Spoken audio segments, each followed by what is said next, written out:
Не искам да говоря за родителите си. Не ги помня. Помня дядо. Той ми четеше Червената шапчица преди да заспя. Купи ми подарък, като станах на 6, футболна топка.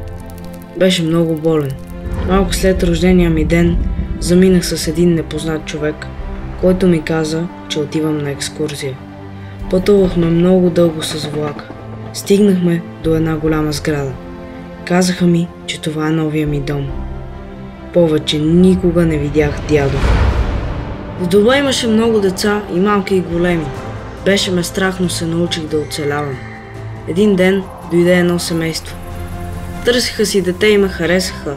Взеха ме в техния дом. Обаче аз пораснах. Забърках се с лоша компания. Пушех, биех се, бягах и семейството се отказа от мен. И така, на 15 години отново смених дома си. Пристигнах в къщата на фондация Сидър с късани дънки и една раница багаж. Започнах да се държа лошо, защото не им вярвах, като ми казваха, че това е моят истински дом и ще ме обичат. Кой ще ме обича мене?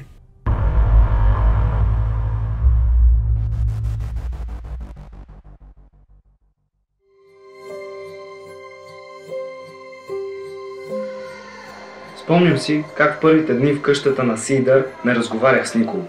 Посягах да удрям другите деца, карах се с хората, които се грижиха за нас. Бях свикнал да живея сред обиди. Защо тук да е различно?